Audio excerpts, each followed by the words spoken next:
ia viele atua le nei fiaf ele suafa manu malo Iesu Keriso ia vei maua e fai masui o matou tima le CKA mai la mua Wellingtoni ia matou te ofolofa ma whaatalo fatuai ile paia maulunga o si o tātou atunu mai maunga maulunga se io nei. Ele whangaluina le mamu whaatala le o na tūlanga whaalupea. Whaatalo whaatufoi whaululunga le CKA o na la fia.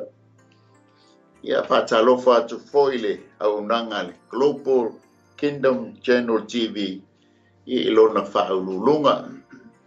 Ia mai se foi so se aunanga ia walawa le atua malona malo.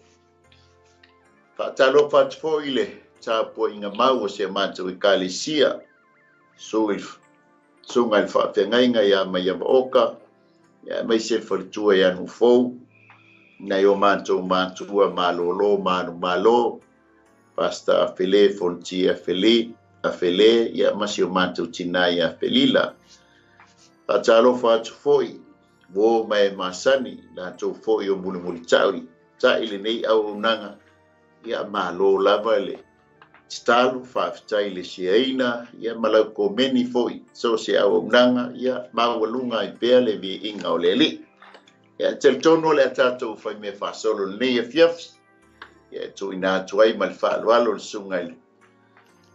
sunga le li awao ia vai unga pono mawhiti ia o le atape neina statu stalo ile nei e fiafs ia le atatou stalo lo matou tamaio le langi le tua le tama le alo ma le nganga pa ia praise the Lord mori le nganga o le whaafitai la o fio le ie wa e tai mai lo matou ola le ne foi vaenga le aso whaafitai le mawhitanga lo nganga pa ia o lo tau la mua lava ma whaamai te iso se mea matou te whaia matou te talo le nei tu la alo matou atua tu ina atu ia te oe le ie le matou nei polokalami talo lava le atua ia whatumu o matou tangata i upolpoto malama ia matou iloa le atua o na whaavasenga ia le whaasoasoina o lau o fionga pa ia matou malama le ali ie le ngata i lau whanau whanongolongo e mesi fo i matou iau lau sabat ia lai le whatasimai o lau nganga pa ia tama le alava so matou se mea o matou sa ili ai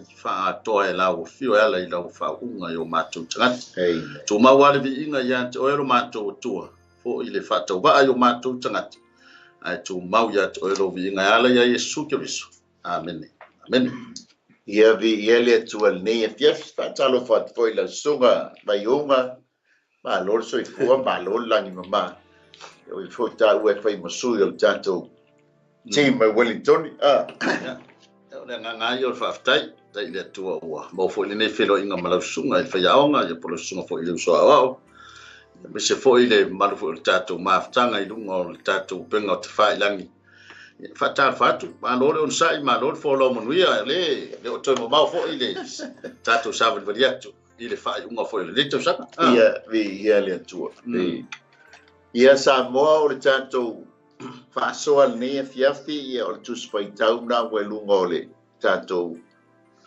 screen ia o le Mataio na sfuluono fai bue sfuluono se o le lua sfulu ia ma le galuega gaelua ia fe mua o i le fā ia latuina atu ma le fāaloalo le suga le liaao na te faitau o le Mataio ia ale la faitauina ia le tusia galuega faamolemole lava vai ia fo mai le faitauina o le fionga pa ia le tatou ali ona tali mai leo Simona Peteru o whape mai. O oe o le Keriso o le alo o le atua soifua. Ona tali atua leo Iesu o whape atu ia te ia.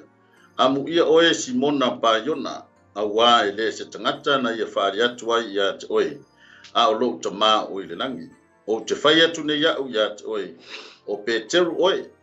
O te atia e fo i la o ekalesia i lunga o le nei papa. E le mawhai fo i whai tutoa o se oli o na manu malo iai. O te watu fo i at oe ki o le malo le langi. O se mea fo i te fusifusia i le lalo langi. E fusifusia fo i lea i le langi. Se mea fo i e te tā la i le lalo langi. E tatala ina fo i lea i le langi. O na vavao tua i lea i ia i ona so. awane i latou taʻutau atu i se tasi o ia o Iesu le Keriso. Amen. Tusin ngā Galuega mtau pelua fe momoe o le wha. Wo o atu fo i le aso Pentekoso, sa iai latou umalama i le mea tasi ma le loto ngatasi. Ona whaafuese i mai lea o le ta'alili mai le langi. Pei se i o le matangi waangi tele mai.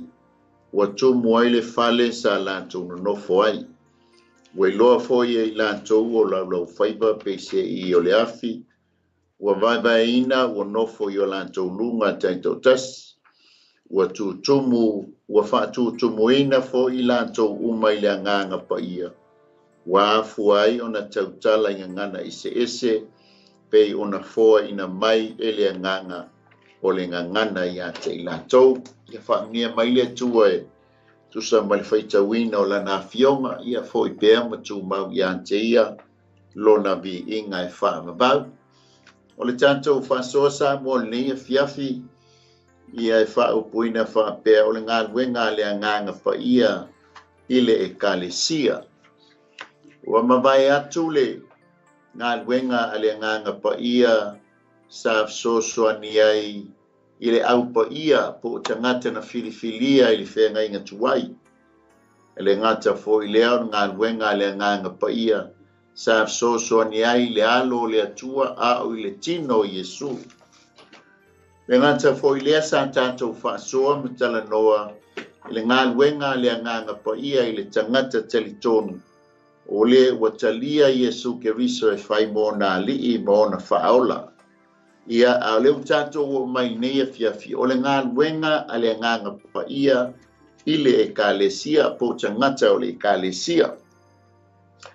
E tātou tele i amataina neia fiafi lau sunga le li ao vai. O na sa iaina i fisili sa tuina mai i le porkalame le na umatu nei. Ia aile i maua se taimi e tali aini se ofisili ia ona wa umar tātou taimi. Ai pei o se awanoa tahaua nei ia se itoe tangata na i aile fisili ia ma tali le fisili a whaifo i le mawatu se ato toa. Ia so ni mai le nganga pa ia o le ali i lo fina ngalu. Ia e wha atoa se mea wale atoa. Pai so le fesili mua le iai. O le papatisonga i le vai, ia ma le papatisonga i le nganga pa ia. Po le alo na ese senga. Amen. Ia e eisau so ani tusa i ma le whaasili. Lau sunga i le liawa. Alo, ia wa o le pe fisili na le sa whaamoe mai fo i leisia tātou proklame utona. E mana ia fo i tala i tūlanga ta whaasoa le nea fiafi. O le ale se senga o le papatisonga i vai, me se fo i papatisonga i le nganga. Amen. Ia ilo lava ia ilo ia i le papatisonga i le vai o le whaatofu. Whaatofu le i le vai. E sa whaatino ina umalava ia vaenga i Iesu Keriso ia i le ia i tino nei. O le papatisonga le nganga pa ia. O le mai ale o le whaatofuina i le vai. Ia ona whauina i lole o tā ua i le papatisonga le nganga pa ia. I le tātau tala le ngana ese walo tano mai i paulo. I vaenga whapena. Tau tala i ngana ese. Ia ua ina e tau mai ai. Wa fio le nganga pa ia i tonu ia te tā ua. O le ala o le tātou ngā lue whaatasi e loma le nganga pa ia. O le papatisonga na i le nganga pa ia. Ia peo sa ulina so atu lau sunga i le. Ma ia le whaasoa. Tele tonua o le tali malino na. E inisio o tangata fo i le taimi whato a umana talia Iesu Keriso. O fo i le taimi o le a whaatau nuina le papatisonga le vai. Ia wa be o stefu ia mua le tangata whaolaina. E ila le si tangata whaolaina, a wā o le papatisonga le nganga pa ia, o le mea patino a lea le nganga pa ia. E ia ila le si tangata whaolaina e uma lo le papatisonga i le vai. A le taimia ese mai ai ma le vai, ai papatiso i loe le nganga pa ia. Ona ave lo le nganga o le tangata lea. Ai ua tia lo na tino i tafutafo le vai baptiso. E tele ala ina hapeni tangata.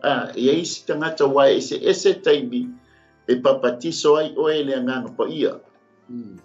Le papisonga ia ele vai. Ia e taua le fatofu. Ia e iai fo ia fesili o lai tau ai le telitonunga le Pe whawhewhea ia tūlanga elengi mai. No fuanga elengi mai. Pe whaatulutulu. Pe ai pe ole afoi. Ole telitonunga mau tutu. Ole whaatofu. Le anga i te tau ona tātou wō le tunga mau mai. Tanu nia ai le tangata whaatuatua. E pe o se whaailonga lea. E ta'u mai ai a tātou o le tangata lea wana talia Iesu Keriso e whai māli'i mo na whaola. Ua papa ia e lola ia lea al papatisonga ia i lea nganga. Peilan whai mai ia tuspa ia.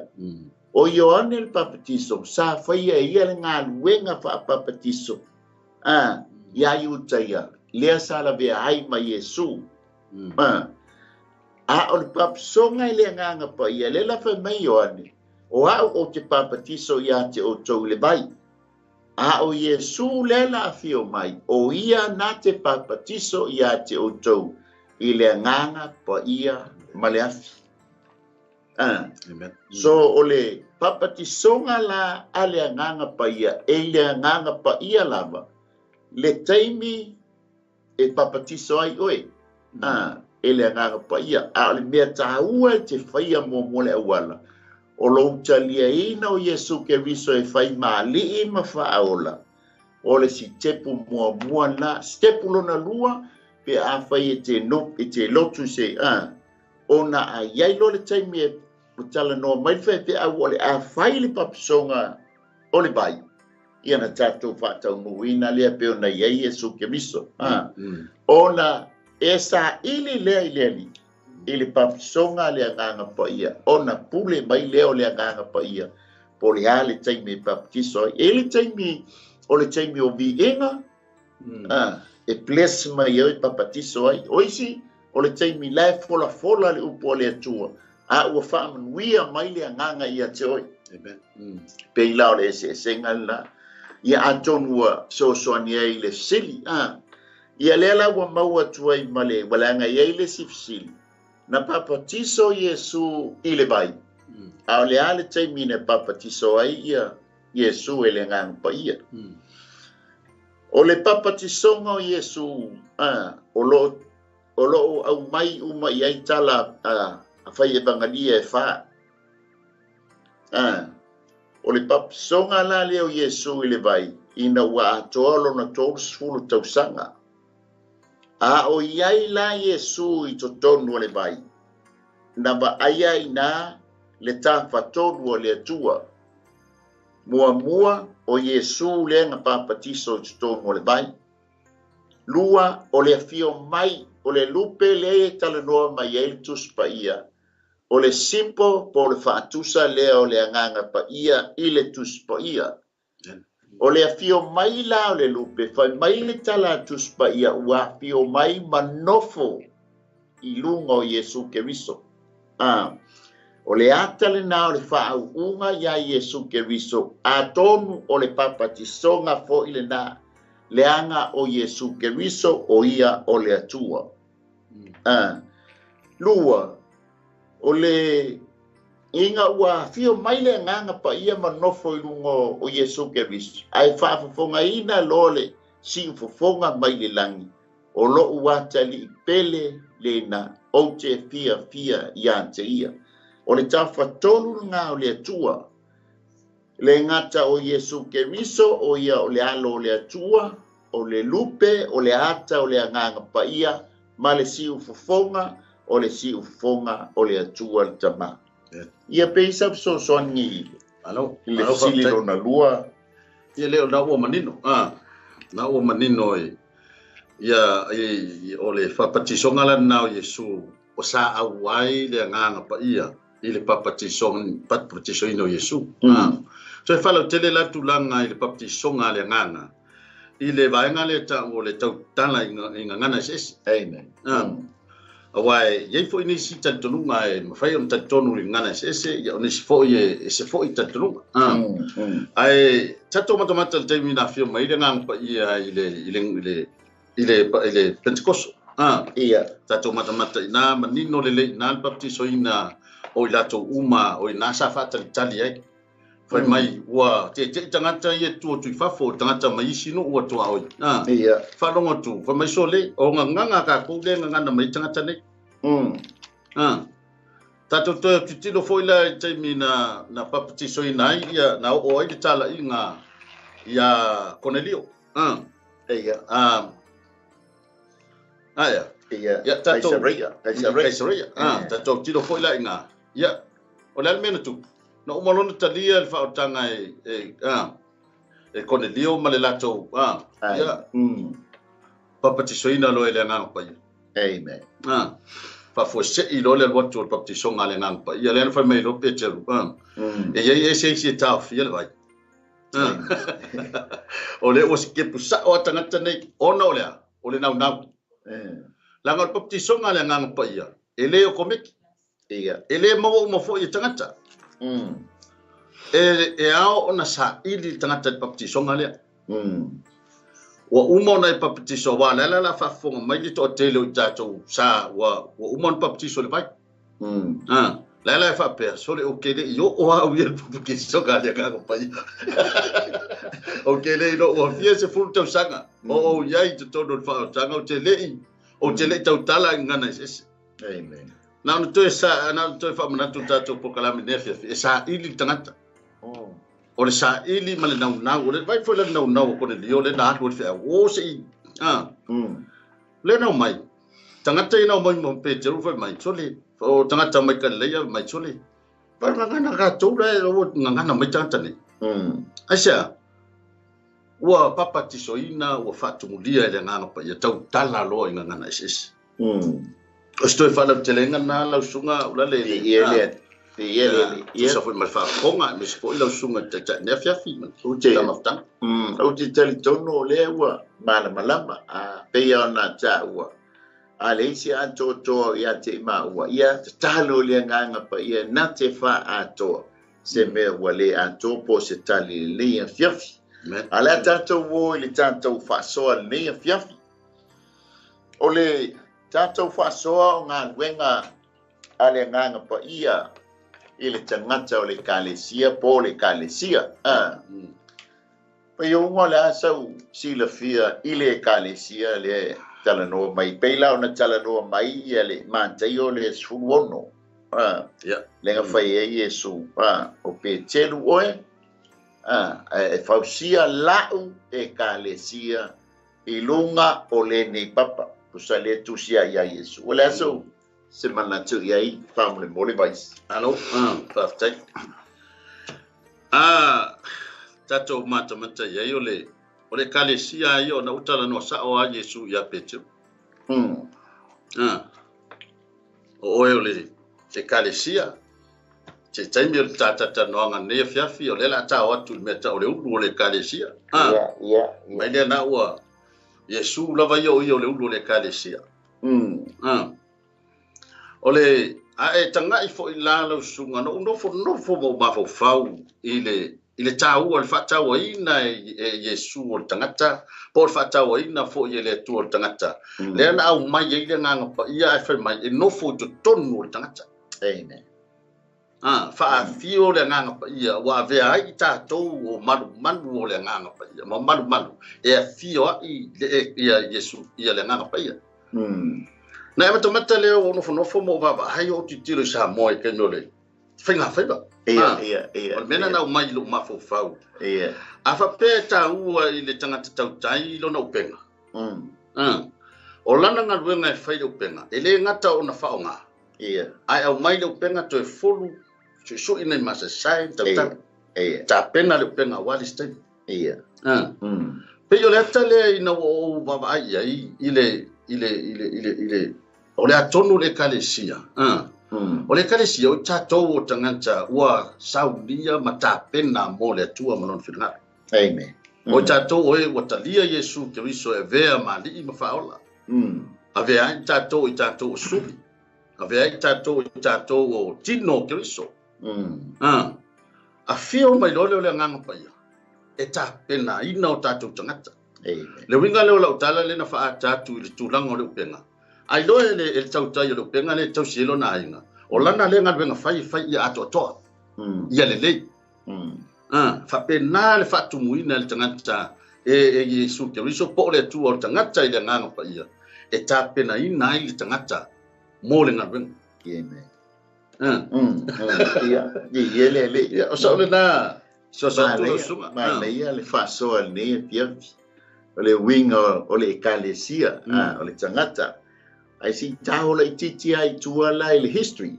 E pe manga ai o hai le ekalesia le ala ngai fa malam. E tau tala le sa le ekalesia le tangata. Le tangata ina ma tangata o talia. Pe langa. Pe ngā fio mai Iesu Keriso. Ngā tau sa ili se fale. E a fi Panawai. E sawi Iesu Keriso. Ka penga le tangata. A o fio mai le nganga paia. Ua maua le tangata. E fai ma no foanga. Ma fio anga e maua le kale. E no foai le nganga paia. Pe langa e whamtalanga ni a fiafi. O le upu ekalesia e maua mai upu e pelu e lua upu. O le I kei. O le olona winga o le out of.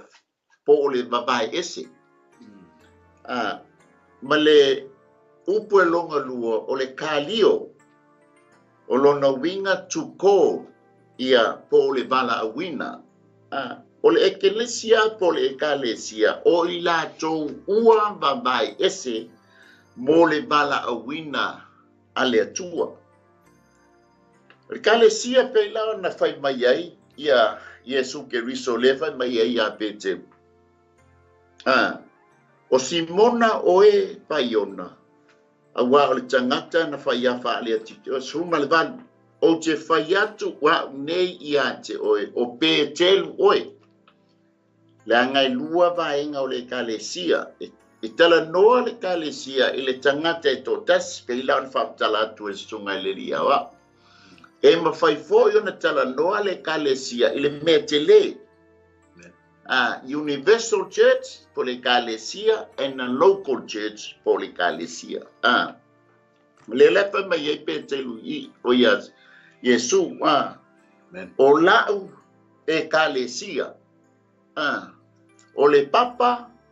E papa o e pe telu. Ai sili ai la le papa. E fau ele. Le ka ekalesia. E le fau e lo papa. E fau le papa lea. E a mai ei upu e lua e leni e taua o le Petra, ma le Petros. O le Petros la, o le maa e taa vale solo. O le Petra is a massive bedrock. E le ala fai mai ei. O te loa a wha penga wha atu ia petel. E mangu maa lola fai tuto o seo. A le ala fai mai Iesu. E whau lau papa, e le mawhai e whai toto au se oti. O na manu malo ai. Ai mata I ei vais. O le tala noa I le lau ele ta ua o 𝚚𝚑𝚙𝚢𝚑𝚝.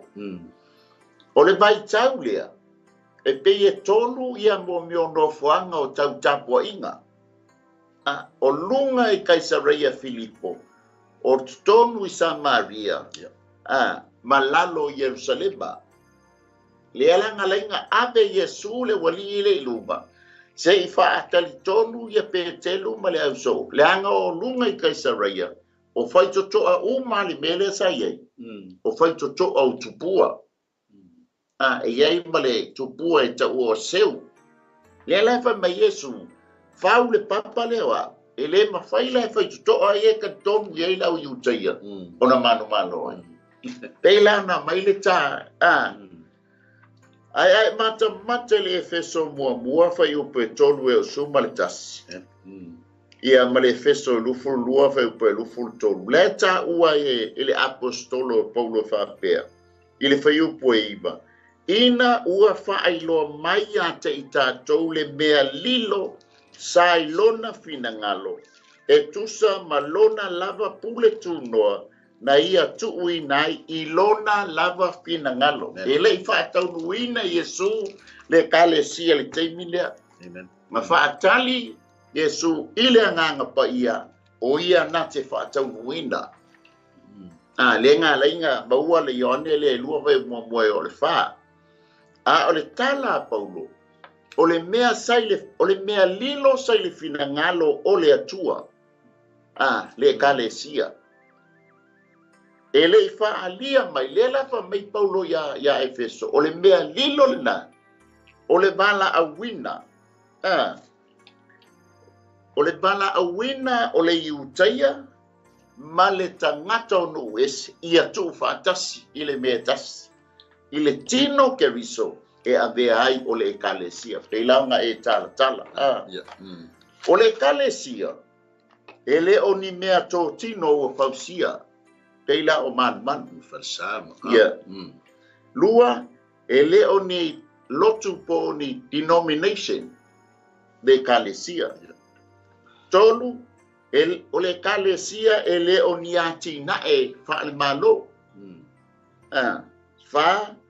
O le ekalesia e le o le whaalau teleina. Po o le whaau popoina o le lotu iuteia. Ele o se whao popoina o le talitonunga wha iuteia. Po le whaalau tele. Leanga o le watu lau iuteia. Whai mai, tausi le tū la whono. Tausi ma le lofa tū noa. Lea, ye ese. Lea la, ele o le ekalesia la. O se whao poponga o le lotu iuteia. Lea, o le mea sai le fina ngalo o le atua. Lima, o le ekalesia, ele o le malo o le atua. It's not the kingdom of God. Ai ole ekalesia nate moli mawina le malo o le atua. So o le vaenga tātou o ekalesia, tātou te moli ina, ma moli mawina le malo o le atua. O le ono, ele o se fuafuanga whaamatua a le atua. Ai ole mea sa lilo lona fina ngalo. Lea lai whai mai Paulo. Ole mafua anga lea. Ole amai o le anganga pa ia. Nate whaataunu wina le ekalesia. Kata ole maenga mua vais. Ole vaenga mua. O vaenga elima. Mua na whaataunu wina. Pena amataina e le anganga pa ia le ekalesia i le aso o le Pentekoso. E te mauala i Galuega e lua whai mua e o le whālenga whaitau. Nei, o le mua le konito e sfululua whai upu e sfulma le lua e o, ma le sfulma le tonu, ma le lufu lima. Ma le Efeso le mua whai upu e lua e o suma le tasi, ma le whai upu e lufu lua e o le lufu tonu. O lo tala mai ai, ia le Galuega a le anganga pa ia. Le alana, amatai tātou tu spaitau. Na whaailo i le whai evangelia, ia Mataio. Ai a whio mai le anganga pa ia le aso Pentekoso. O ia lea na amataina le ekalesia. E ta ua poi le aso Pentekoso, o le aso whanau o le ekalesia. Ia peisa wa popo vais na tupu mana ia le tulanga na pe na ta o le tali le tapenanga tangata tapena ina le atu tangata ina o uma na tala noa ia Yesu mo Peteru le o uma fa mamala mai le sunga tulanga le ona fata tali lo le Yesu i le fa wina Peteru amen po le fa tumuina le o manta o ia Peteru o tia ela o ekalesia lunga o le nei papa fata tali lo le Yesu le taibila le o e tala no ia le o e sa no ia la so Pentekoso o i le a fatumu ina hi tangata ai mai se fo i o Peteru amen le o umana fau Yesu pe ona e sa no le amatanga na sa ili Yesu se mea e fio mai le ngang pa ia la lai ma fio le ya yes le la wata pena Yesu Peteru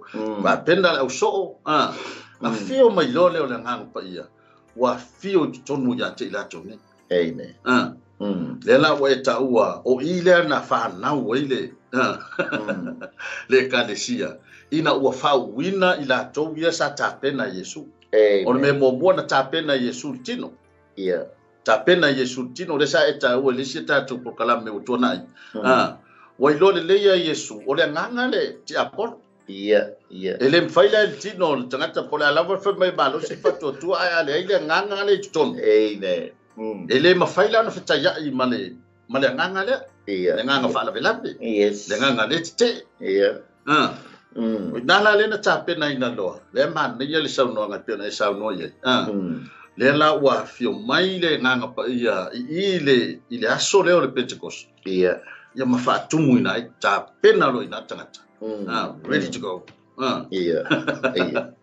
ia pe sau na te so tu ala suma Bi ele tu fa style fa soa bi ia le pela ona le bainga mua fa tau nuina pe amataina ele nganga pa ia le ekalesia le aso Pentecost pela on fai mai ele mua ko nito le sululua o su tolu ma fa po lu fu fit awa pe o le tino watasi ia mo nai tu tino e tele a o i tino uma ewe ina tele o le tino e tas lava ia fa pea lava ke viso a wafo yo le nganga e totas na papa tiso ina ai i tatou uma i le tino e tas po o le iutaia po le eleni po le saulot po le polonga po le sauloto ma ua fa ai numia i tatou uma i le nganga e tas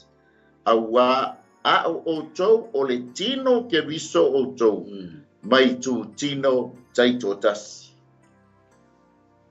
o le ngā luenga lea ele to tele ata tu ai tasi ata tu tino o le tato wo ia Yesu ke viso pei o le nganga le fa mai Paulo o le tu fa ata singa o le iutaia ma le tangata o nu ese ile metas Faufatas. I le tino e tas. E whainga tā te leo na tū whātasia i tū tino e lua. Amen. Ai a whio mai lo le nganga pa ia. O ngā mawhai leo na vea ma tino e tas. Inga ua tasi loto le to se laurua furu le lunga o le awhia.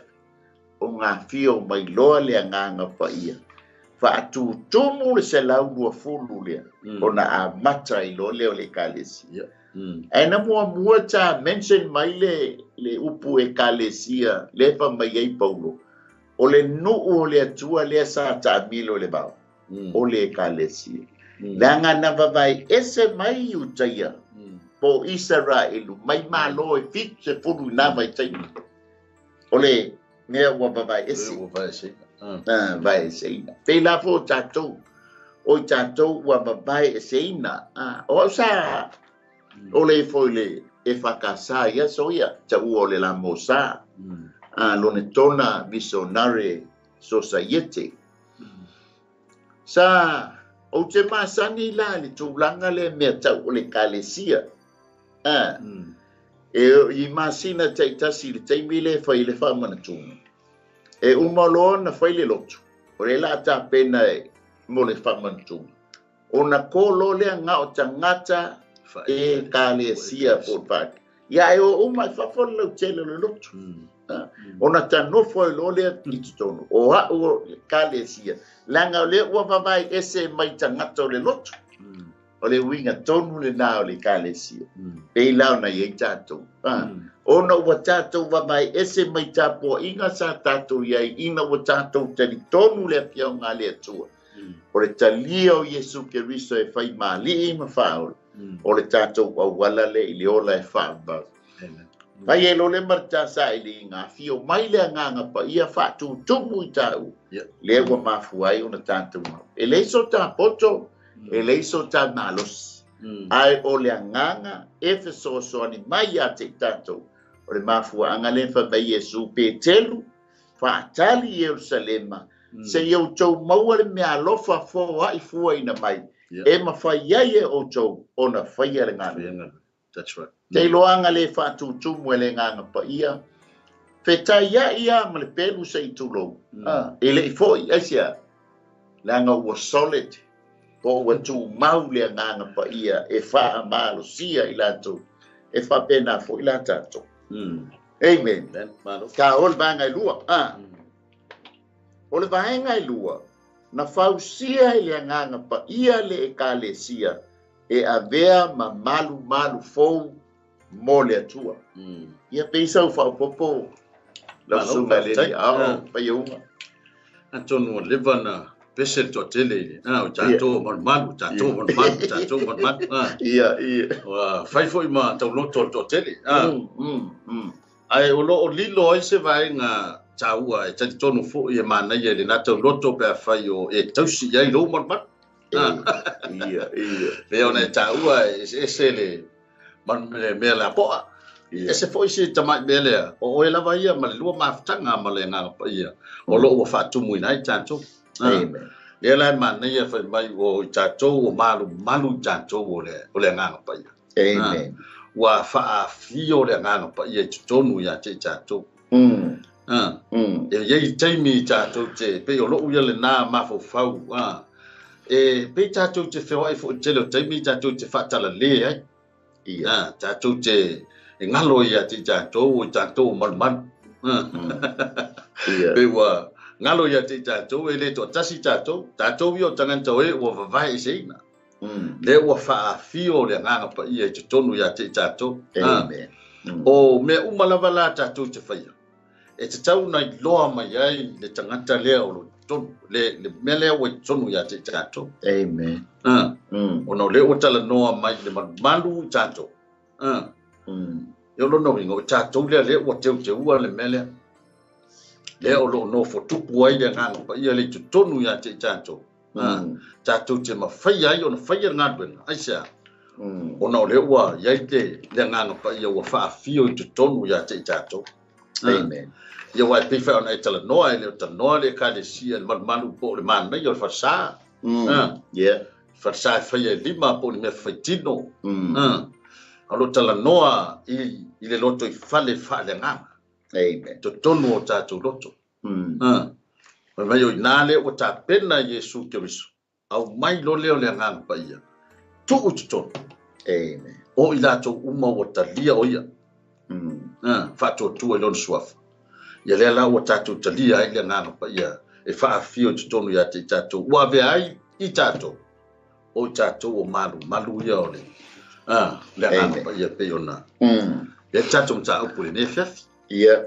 E te maua i le mua le konito e toru fa e pasuma le ono. Ia ma le mua konito e ono fa e pasuma le iwa. O le efeso e lua fa e pe lufu tasi ma le lufu lua. Ia ma le mua le petero e lua fa e upu e lima. Toa mai leo le mua konito e toru fa e pasuma le ono ma suma al fitu. Tau te leiloa ea o le malu o tau o le atua. O lo o nofo le anganga o le atua i to tonu i ate o tau.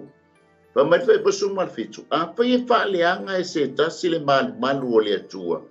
E wha leanga ina le nata ngata i le atua. A wae po ia le malu o le atua o tau lava ia. Fa mai le mo boko ni toi ono fa pesuma le iwa. Tau te leiloa ea o lo o tau tino o le malu lea o le anganga pa ia. Wai to tonu ia te o tau. O lo wai ia te o tau mai le atua. E le a ia foi o tau ia te o tau. Le upu lea o lo ia te o tau mai le atua. Le tino.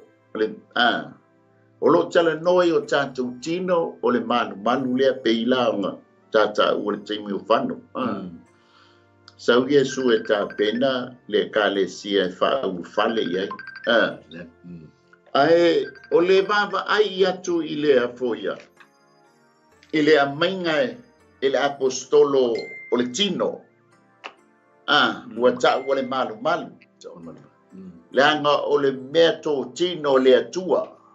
Le tino.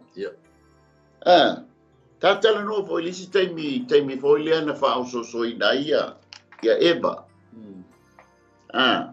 Fiu ia satani su esetino. E fa unha ina ilana por kalame. Mataulia o tanto tino. O le mea mai le atua ua whaatanga ina e le atua o tanto tino i le lalolangi nei. Le volan tata ua su e ai loa ele a fonte apolo. Se tino. Le nga wha o ngā e le tino na ngata. Mea la le. Le anga o tanto tino. O le mea silio na tāua i lumo o le atua. Le anga a e toi tū mai i le teimi o le sitianga. E toi a mai au tātou image lea. Le anga na whaia i tātou e fōlinga i le atua. E rei fōlinga i sisi mea. Yeah, that's right. Na whaia e fōlinga i le atua o le na whaia i tāua. Le mea langa e leinga fuā le atua. Le anga o i tātou o tātou tino. Le anga na whaia e ia. Le foi langa whaatanga ai le nganga pai e sau. O le ua tā pena pētenu. Male au so. Aua maliunga o le so. Ina ia nofo ai a vea lo tātou tino o le nofoanga, po le fioanga, po le manman. E nofo ai le nganga pai. Ia pe isi sia ufa popo. Ale la tau le vanga luna lua o le melia le refa mai le petelu ele ngata o tātou tino o le manu o le mua le petelu e lua fai upo e lima o to foi watina e o to e o maola ti ka fai tau wifo o to foi watina e o to e pe o maola o le fale fa le ngana o le wosi taulanga pa ia e avatu taulanga fa le ngana e malia i le atua ona o Yesu Keriso o le maola pisa so ani baisili man to foi le e peia o le maola le atou o le tangata ta pena le totonu o tangata ta pena i totonu tusa o le lala fanga lea o le nganga pa ia le o ta pena ina ai a tala noa lola i le maola lona winga e faiasi fainga ta e fai mai ai o tou e pei o maola o le fale faa le nganga. Lona winga o se mea e le mawhai o na matineia. Aisea, langa o mausali. Pio se au tali le na, o faa mausali ina o tātou tangata. Tā pena ina o tātou tangata. Ia, awali ngā luenga lea le tua, e ala i le faa fio ina o le nganga pa ia i tonu ia te tātou. O le maola. Na tā fai umu gaso ia, vai asal me. Au te tala noa lao ni maa foi le yo o ieri a asa. Ka lole wa fo kamanga le lungo le mucho. O lango. O ka mele foi e o le maa le pe. Le yo me e kongi ko ia a asa. O le mana ongo le fai umu. Ia a asa ma. Le anga no fai ona fa bela hai ele sua vai se tu lo foi e tamata mata ia o ile tanga tale amba ile o petelu mata lia foi o le wing o petelu o le rock po le ma ai ese la le ma petelu pela no ta ua o le ma petelu le upu eleni o le Petros o le papa po le maa Yesu Keriso o le Petra e ese lava ale a mai el tamalo i e ue lava i ia wa tele i tala ia petel ia tala no o le kamaloa e fai pisingisi kama ale la ko mai petel e tatau na vea lo maa o se maa ola o le fama Aua ne ia vea tātou ma. Oi pe o ma ola fale. Aua ne ia vea tātou ma. O ni maa mate. A ia ola. Pelanga e tā ua. Langa o le fili le sau. O le anganga le tiapo. A tātou wō i le tino. E malala tātou. Ai a tātou wō lo vale anganga. O ngā sola lo le o le fili. Ai sea, wai lo le leia le fili. O le wa tātou watu whale anganga. Amen. Ai māngai a whai mai ea. O le, e pei o le maa whale anganga. Uahati ae. Longo winga, tuku le si maa e lungo le si maa. E ua ke ba e pufo le si maa ngai kango le ai la tulo wa le i hapi ai. Kung e kwa le ko ginu le si maa pe ai. Ve tona. Ia hati ae o le tātou au nanga lea maniso au nanga. O le tātou te hae built patasi le whale whtawha. That's right. O le atua. Ia maa losi. Langa o le foundation lava o le whaabae o Yesu ke miso o ia o le whaabae o le ekalesia. A o tātou o maa whaalea nganga o le whale peta whai o le atu. Ia le eiti siau whao popo mais. So se fai umua le sa e ta ua tangata e whali sua vai vai ane le. Le whiawhi ma tātou tatanonga. So se tangata e whai le sua vai. O toi ngā maa le na te mana o mia. Le whapea mai atu, le pēl maa o ngā kuku ale i lunga o le ulu ma le. Le ngā maa lai, orla le lei ma. Tu so o le vaenga nā le lo tala nofo iai le peteru le whiawhia. Koe mai, e a vehe tā ua o maa hola. E ati le whale ngā. Me maa nei a tele. E wa sa e tala no fo il fo no le film pa ia le tuta ia ile ila o le afi tawa o na mura Ka mule. e tala no fo ila ile ma e tawa na vela na Asa. e tawa ma to asa le ma ta pe na ina o le ma wa ta pe na ina so ngana le na utale to i fa si le amta o le ma wa ta pe na ina. Yes. O le maa la wa vai ko mu marka ma pa wa me o ko ngi lungo le o fata ia pe o le ngana o fa so ne fia to fa na to fo ya te tato ia langa e fa kai be pe ya wa ka le fia fa ma ma ia o e la ngale fa ma o ia sa i ta pe na ia wo milo kwa ya mama ve tau ba but so for maula it pola for ma to do la mu mai for ngor pa o ngo is ready to use ya na love so no but pe wala what ready le me to lo ka ke la kulo ma le a se ko ino o ka fe ka wi lo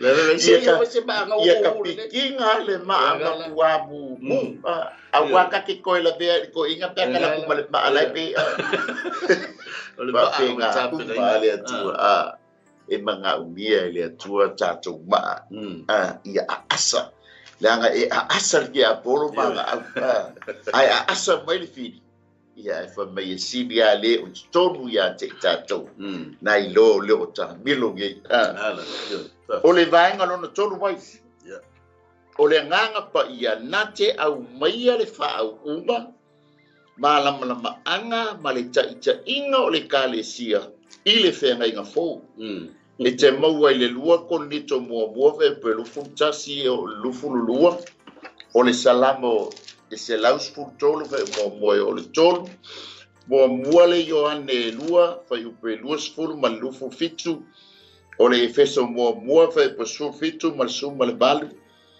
o le tusi ngā luenga sfulu fe botolu wono ma le mua le kolnito sfulu lua fai upe sfulu ma le lua ma le sfulu ma le tonu amen pa mai lea o le mua le yoane lua fai upe lua se fulu o tou o ia te o tou le wha wina mai le pa ia ua o tou loa ai fo'i mea uma o le tātou wha unga mai le ngang paia. Io. Pe o le tala le apostolo Ioane. Ia pe so ni vais. Ole se mana io le vai ngale wo ye. E tatonu se fo I to tele male. Au fedotu ma. Ia. A ole a lo manino le tala no mai le fionga paia. Ele o se mea ya o e se fa o. Ia se mea tawa ya o mai se fa ya o nga pe fa fer fa o. Ka mule. Pe fa banga le la watu le va le la fa o. Talia fa o. Amen. O me na o me patino la va tanga male la maftanga male nganga pa ia male tua. Ia. O le maftanga lilo le nan tanga. O le alu sa ili la va ia le tua. Sa ili tu vai o le pongi matalo. Ia. Fa mai esa tu sai sa o almanda ia la le o mingor fa uma. Na fa mai na te lo ai me uma. Amen. O me ta tu te le o loa. E fai loa mai le nganga pa ia. Ma nei foi tata no nganga se ka ko fa so ma se ka ko so ne fia. Fa mai fo le la ya ru vi inga. Ia. A pe ora ma fo mai le ma fo be ko pu fa. Ia. Mai nga le tu la fo ia le tua ma le nganga pa ia tangata. Tonu. Jai. Ia. Tu so la mo ini mata la ya ru vi inga le tua. A ole au mai le ma fo le mele ko pu fa. Ia. O nga tu sa o le fai lo mai le nga. Ia. O me le o ye ma fa tanga. Ia. O le mento. Nga ko sa o la fo me ka fo bu. Ai fa ia. Ma ia le. E tala no mai. Ala ka vero ma fo tau. Ia. Fa tala no mai mele. O le avelo ma fo tau. O le si le nga wenga mana ia o le. Tu sa o vai nga mai ia tu tonu fa unga le nga pa ia. Amen. Wa fa wina le loto wa ela ngona ile. Wa ela ngona I mela ile o ma fo wina oi. Ia. E o lono winga pe no tala no. Le fo ina ye atatu tu sfai tau le nei fia fima le tatu. Ia. Ile o se mea ya o sisi ya te o fa unga. O le mel naia e sa ili ai o le tua. Ia. Te whaala talata I lava o ia ia Yesu malana whaunga ma le nganga pa ia. E na te whau ia te I tāu. Amen. Na sunga Ia. Ele. E ona manga ia whasoa ni e fia pisa le leia ele o se me. Aleluia ko ni to bo ve pe lufu tasima lufu lua. O le fa tu ma wina fo I ma to fa tasima o to ya keriso. Mana fa wina I tato o le tua le. O le ngang pa ia. O le ua fa mau fa ilonga ina mai I tato. Ma ua fo ina mai le fa maoni o le nganga I o tato loto. I wha mau whailonga ina I tātou e lea nganga pa ia. Pela na tā uanga le la lau. Pa whiwa pe telu e alo ava mai. O oe ole iutaia, o ia ole iutaia. Mātou te iloa foi oi launga ngana. Amen. Ka mai leo le e feso le mua fa e pasu fitu ma le vana. Ina ia foa ia tu ia te o tau e lea tua lo tātou wali o Yesu Keriso o le tamai ona le mamalu. Lea nganga e ona le poto ma le whaalinga ina ia o tau loa le lei ai o ia. Ia whaapupula ina mata o tau loto ina ia o tau loa le winga o le wha moe moe ua ilana mala au mai. Ma le winga o le faula inga o mea lelei o ilana tō finga ua sili mole au pa ia. O le anganga pa ia na te au maia le wha unga o le maanga ma le taita inga o le ekalesia I le whenga inga faulanga lava le mea mana ia. O le whaatanga o le anganga pa ia. Na te taita ina I tātou. Amen. Pa mai leo le whai unga o I tātou o whanau a lea tū. Amen. Tā o le vaenga I wha. O le vaenga lona wha o le anganga pa ia e au maia pe foa I mai mea lofa mafua ole nganga paia mole ekalesia. Ia e te maua le Roma sfululua fai upe ono e o le balu. Mua le konito sfululua fai o le 𝚟𝚒𝚙𝚢𝚑𝚝. Ia toi si le lau fai tau le lufulu balu e o 𝚟𝚒𝚙𝚢𝚑𝚝. Ma le kalatia e 5 fai upe lufululua e o le lufulu tau. Vai singa fa iloa ai. Ia bailanga I te le. Te le la I titile mea ia le tala noanga. E le ngata I mea lofa. Ia au fua po fruit o le nganga paia. Ia pe isa so soni vais. Ioi, pe foi la o le a toi va ai le tatoi fo Italia na o avatu foi fa sile la so. O tapenanga. Amen. O tapena ina le tu o tagata. O te tagata le sa tala no ma ai o le ekalesia. O e o va vai se ina. O le tapena ina la le tu o tagata. Na te o mai vai nga uma nei pe ona to malau ina. Ia la tusi fai tau ma vai nga pe ona to malau ina fo e sunga il fai a onga po tatu. So fo te tai. Ia fiaf. Na te o mai le malama. Na te o mai le poto. Na te o mai le fa unga. Amen. Ile ai se mea tas. Ile o yai tutonu o le nganga paia. Amen. Ele ai ama se mea. Wa ato atoa mea uma. O mea lofa ese. Wa whaoloa ina I ta ua. Amen. E ala ile nganga paia. Na te au maia lea. Na te au maia mea lofa ese. Tulanga tofi fo ile tatou te ia. O mea lofa na le nganga paia. Amen. Wa whamanuia ai le tua ia te ta ua. Tofi ese. Tomo fo o ta ua inga. Tai inga o ta inga. E le mawhai una tai loa me taun whai. Pe a misi ma le mawhtanga le ngā whai. Amen. Na te au maia le mawhau whau ea. E mawhau tonu ai. Yes. E pe o vaenga na e matango fia te lele le lei o le mawhtanga tangata ma le ngā whai o le tu.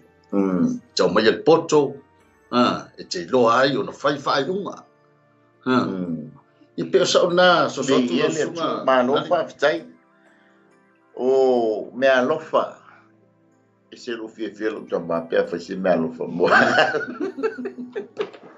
e ve kurkinga ai le se mea lofa o le sa tamba e pusa ka ke fie plia e se le pe ona e sa no ma e tala no le atua le tatou te au na iai ai foa I mai lea nganga pa ia ai sau me mea lofa.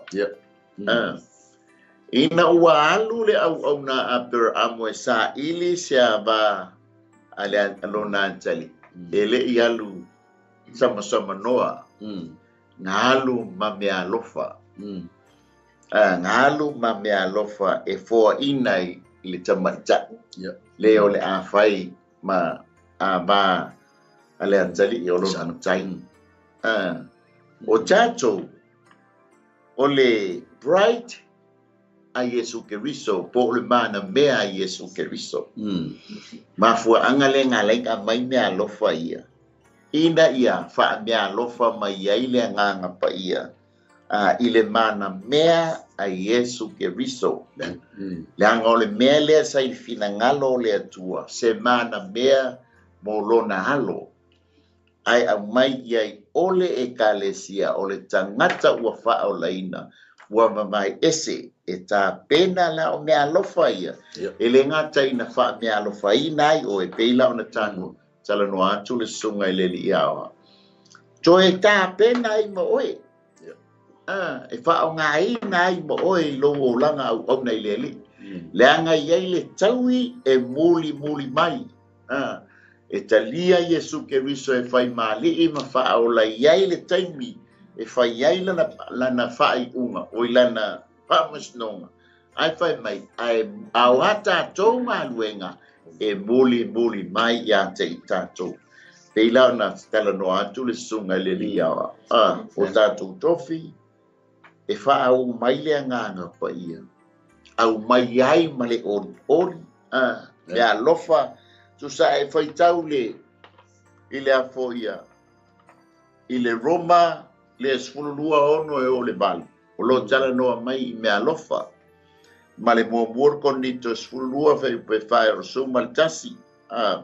Ma le lufuru balu e o le tolu tasi. O lo tala noa I mea alofa. Gift.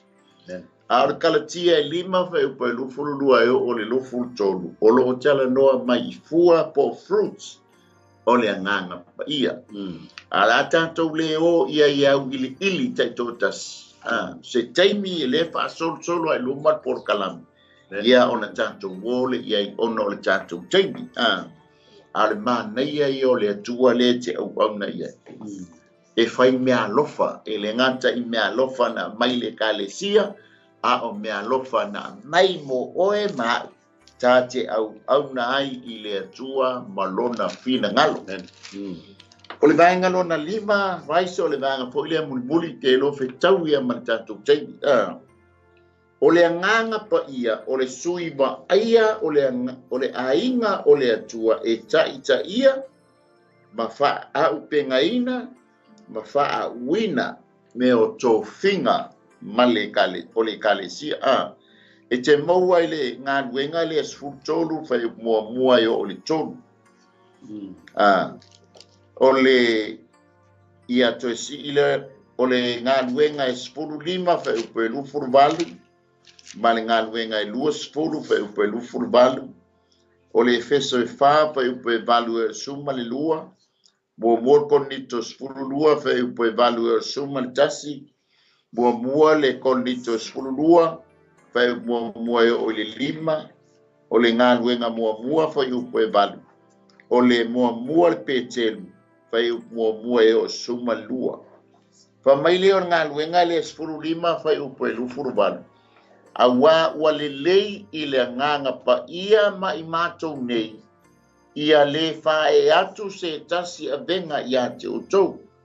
Wha mai leo le lua 10 whai upe lufuru balu. O le nei I nā tausi ia o tau ia te o tau. A toa ma le lafu ma moe umalaba. Ua tō fia ai o tau ele anganga pa ia. E laana I tā ua. O tō whinga ale anganga pa ia. Ale anga lava le me mana ia.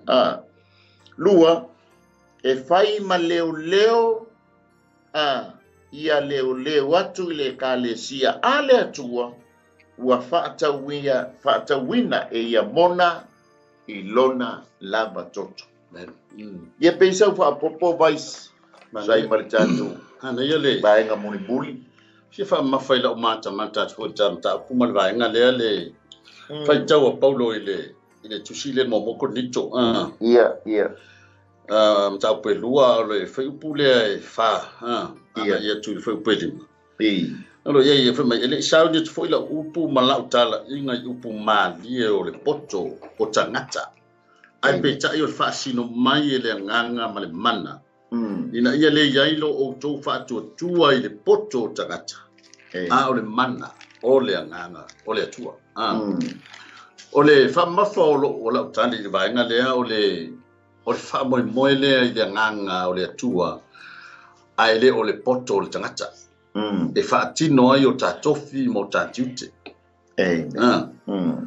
O le whatino ina ai o tātofi mo tātiute. Tātei lo le leia le mea ua whai le maros. Ua whai le poto o le tagata. Ia.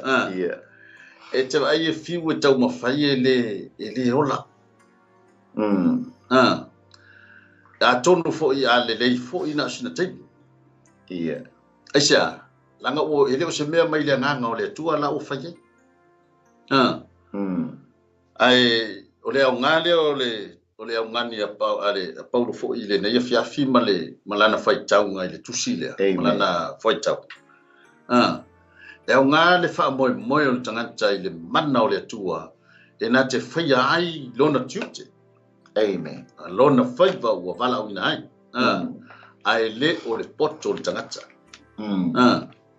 Langa e tele ia me fo ia fia ai ma whai nai le tangata. Pe a wha moe lona lava ata mai. Amen. O le au ngale o le tala paulo. Whai bai ele o se ni upo e mahadi e sau tō wha longo lau tala no atu.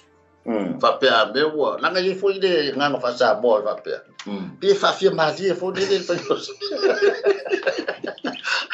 e ve vo de la kadie ka ba du la yo me le pa de nga ba ai fe me polo je fa o ke di fi ma ji bra ko la fa ti o ko me me de nga va ko amen amen e pe o le vai na fa la mo lango i nga o le tu fa ti no ino ta tofi mo ta tut no sunga le ia tai ne fe fa tai fa so tai fo i manatu fa lia vi ele ali so ni fo i le tanto mata upu pe ona tanto ia ile ni pia sa bol tanto fa so na ni pia o le ngal wenga le nga pa ia ile ekalesia o ile ekalesia o le tangata ua mawai ese ma ua bala awina mo le atua malona malo le tā ua ia oe pe fōlana whai mai o lo tino o le manu lea o le atua o oe foi ma o i tā ua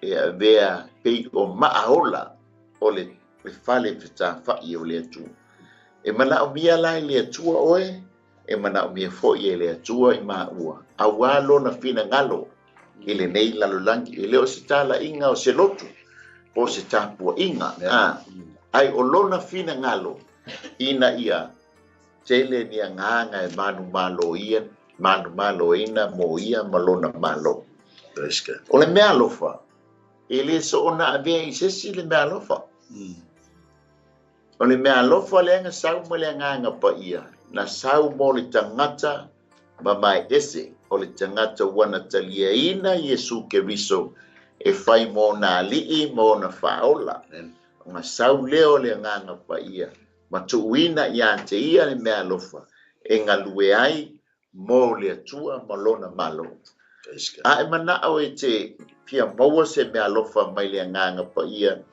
e fao ngā ina ai lo tangata te lele mana aua le atua ia te oe ai a fai te talia Yesu Keriso ona e malama lea i lo tāua ma lo tāua i luma o le atua ai lo tātou talia ina o Yesu Keriso e fai mali i ma faola o le tātou au wala mua lea o nā fio mai leo le nganga pa ia fa huu oi fa au penga ina oi ma fa mea lofa ina oi ma tai oi e tusa mo lona fina ngalo pe a fa tanga lo tangata e tai oi le nganga pa ia langa o le tala le tus pa ia o i latou uma e tai ina i le nganga o le tua o fa nau i latou o le tua ai mana o le talia Yesu Keriso e fai mali i ma faola e fao ngā ai lo tangata mo ia mo lona malo so titi a tali bala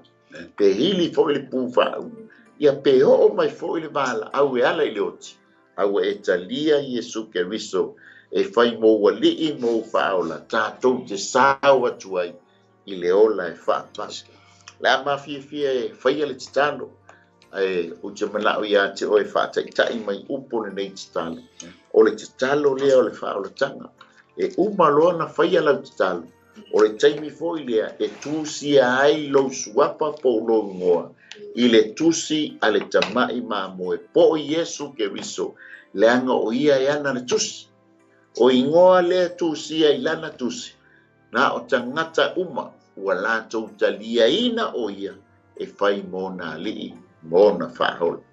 Tātou te talo. Mātou whawhtei tele a Yesu i lau upure nei e fiafi. Wa ou lo ai o au le tangata angasau. Ai te tala atu lo loto i a te oi Yesu. E whai ai oe mo walii mo u whaola. Whawhtei Yesu i lo talia ina o au. Ma wha mangaloina au anga sala o malama. Ma avea ai o au. O se tasi o lo au ainga i le langi. Bi ia lava oi Yesu le ne e fiafi. Amene ma amene. Nganga pa ia pe ona mātou tala noa i lo lelei mono mātanga o fie.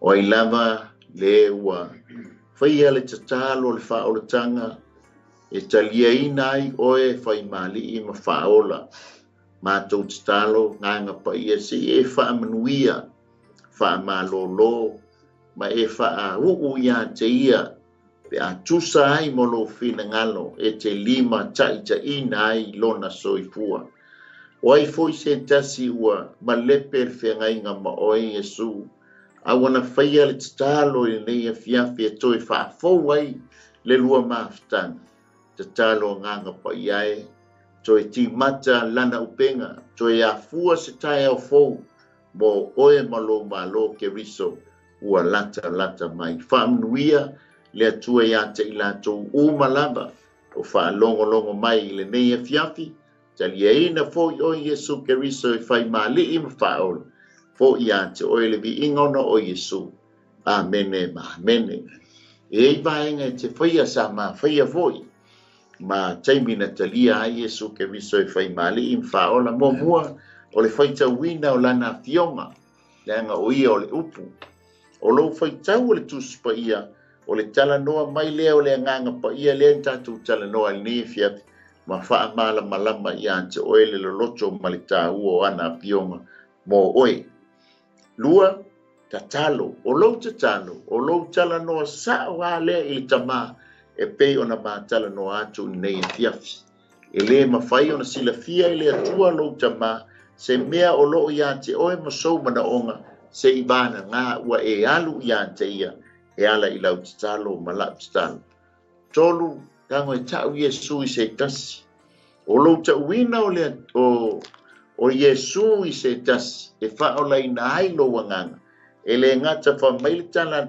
tusi paia o oe o le tagata poto le gata fo'i lea e maua le pale ole oli i le tagata na te mauaina le agaga e ave mo Iesu ma lona malo e pei ona e taliaina ai Iesu i lenei afiafi e fai mo uali'i mo fa'aola ia tolu afai o tausa'ili se ekalesia e te alu e te lotu ia ma'ai se lotu e latalata ifo o lo'o a'oauina ai le upu ona e atua ma fai a'aogaina ai ia ma laogaina ai le upu o le atua o lenā fo'i fa'afeagaiga o le afesoasoani iā te oe i lou uolaga tau amata i le atua ma lona malo ia fa'amia mai le atua lenei afiafi ia peisau alo tala vice malo fa'afetai lausuga ia pau le agaga fa'afetai lava iā te i latou o lo fa'apeona sila mai foi mamai mo le tatou pokalame me ia fai foi last time i luma o le alu atu ai le tatou pokalame ma mausu avanoa e te moni mau nai foi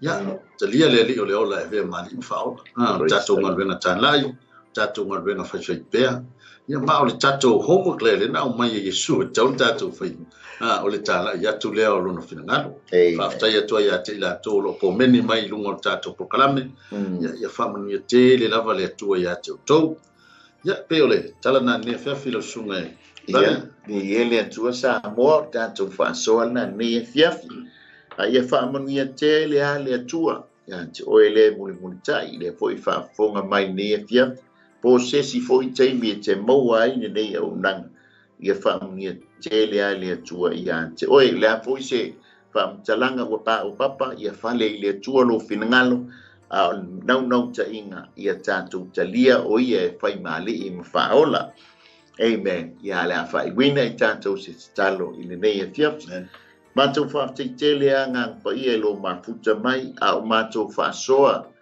ia te oe le atua gaga paia e fa'amanuia i lau fanau latou uma le ali'i o fa'alogologo mai lenei afiafi latou fo'i taliaina o Iesu keriso e fai mali'i ma fa'aola le a fo'i le taimi e mau ai lenei auaunaga e se tasi tamā fa'amanuia iā te ia fai ai sana filifiliga e ave ai o Iesu keriso e fai mali'i ma fa'aola fa'amagalo so matou fa'aletonu lenei afiafi ai fo'i iā te oe le vi'iga ona o Iesu amen